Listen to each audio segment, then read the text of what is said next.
Hey guys, Steve Zonardi here with Mike Gaddy. We're in Southwest Florida, another real estate episode of Real Estate on Record. We're going to talk about today how to navigate the real estate market in 2025. Obviously, this is our suggestions on what we feel is going to be moving forward for 2025. Mike, January 1st. Let's say January 2nd because you're bloated after the 1st. Back at the office, head down.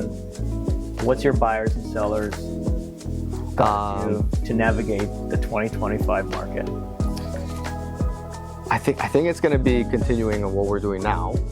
I think it's going to pick up in pace, to be honest. So I think definitely we're still going to be in a inventory range that I think you want to sell first. I think you still want to know exactly financially. Everyone's situation is different, but for most people, selling first puts them in a position where they can navigate moving forward with the right amount of money that they know that they're going to have in their pocket and come out with. I know in the end of 2024 now, the biggest grind with everyone is obviously not knowing where they're going, which I get it because the market's a little bit slower. They're scared that if they buy that they're not going to sell their house for what they need. So that's why obviously we're recommending buying first until we get back down to that inventory level where things are like popping off within like 15 days type thing, days on market. I would still recommend that we sell first. So I think that's going to be basically going forward where we're going to recommend. That was a drone. So did I. Holy shit. I thought trying to go, wow, you're trying to throw out the drone. That's hilarious. I think that's we're sticking to the same strategy.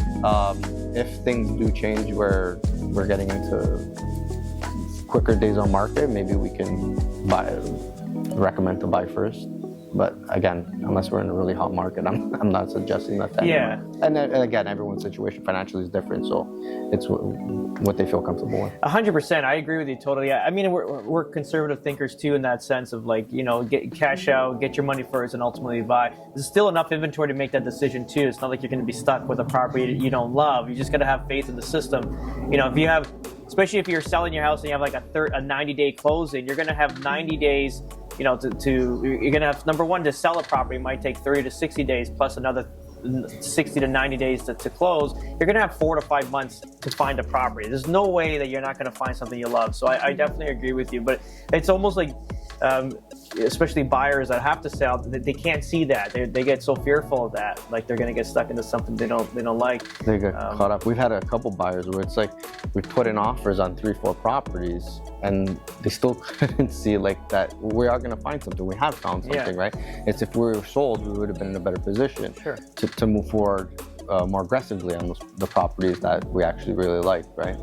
So eventually we massaged them into that. But I think it's gonna like pick up. Sales volume, I think, is gonna increase throughout 2025 versus 24 because it's been slow. 100%. I think there's a huge pent up demand of people sitting on the fence. Rates are down. They're going to be going down further. Might have a change of government next year, early next year. We'll see what happens. It might create just a fire going forward, and you're going to see like that market snap back, which is not the best thing either. You almost you need it to be balanced. If you can stay at like a 17,000, amount of units of inventory across the board, like, you got a nice balanced market. You can buy, sell, be comfortable. Maybe it takes you like 14 to 21 days to sell your property, then you can ultimately go buy. It's like a very like calm pace. Again, I'm like a small town, type person. Like, so I kind of like that, move at your pace there, nice linear, not like this jagged up and down. I think that's what it's going to be for next year too. I think I think Florida will be the same too. It's just here the rates are, obviously we got a new government coming in, so this is obviously really good for America right now, and there's a lot of optimism. You can feel like the optimism in the air, people putting money out. If you kind of see all these lots that started getting dug all around here, this is after November 5th, clearly, so people know that the market's going to come back here economically. I mean, it's still stronger economy here than, say, Canada, but at the same time, it's like the rates are super high still. We're talking like 7% for 30-year fix. That's how they have their mortgages, 30-year fix. And that, if that gets down to 5 and change, it'll be just it'll be a good seller's market at that point.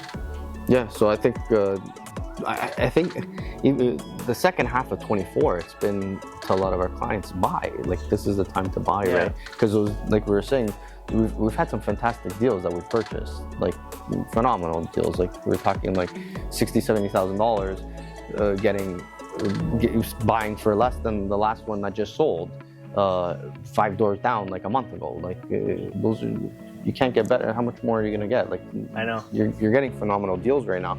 So now's the time to buy versus when, like you said, that pent up demand comes. Like I think there's going to be a little bit more of an influx of buyers creating that demand, and we'll probably see a little bit more in the bidding wars. Like we're seeing a few already the way we're going. the reality is, even when I cashed out in 2022, I kind of saw all the Tail end. all what was happening. Yeah. And this is why I cashed out when I did. Now moving forward, there's nothing ahead of this. So it's a clear path. It's only got the real estate market, especially in Toronto's got the only thing to do is climb. Yeah. There's nothing in front of it that's going to hold it back. No. You know, like so we've adjusted down in values, which is good.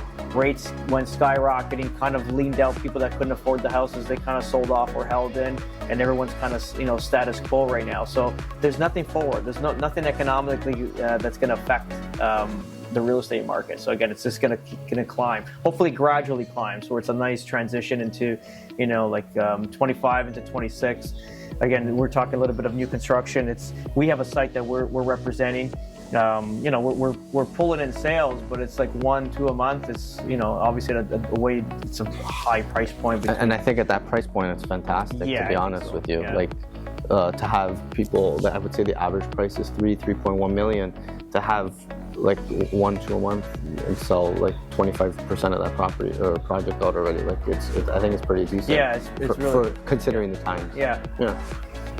So I think 25 that picks up also. Once we get that inventory, like you said, if that inventory hits that 17,000-18,000 unit range, then that's when people, because there's so much competition in the resale market, I think that's when people walk back into the sales office of the new construction developments and start buying more.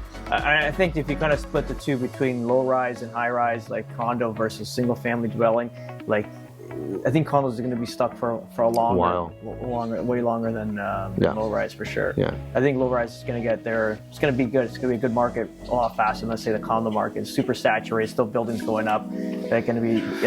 We lost that buyer, right? That buyer for condos. The biggest buyer was the investor, right? And the investments didn't make sense then. They didn't make sense. Never made sense. And, ever. And the landlord-tenant boards against you. Our government just raised our capital gains tax. On investment. Our vacant home tax is going up. Like there's always something against that investor, especially in that condo sector, right? So I don't think that. And a lot of those investors, I read a couple articles. A lot of those investors that were investing, like foreign investors that were investing in Toronto condos, have moved to Dubai. Dubai's on a big boom right now. Is it? Yeah, they're taking that money over there, right? Wow. So towers are flying up there, but again. Time will tell. I think too far for me. No, I'm good. But we'll see. Where that goes. We'll wrap this up. Thanks, guys, for watching another episode of Real Estate on Record with Steve and myself. Make sure you like, follow, subscribe, and see you on the next one. Ciao. See you guys.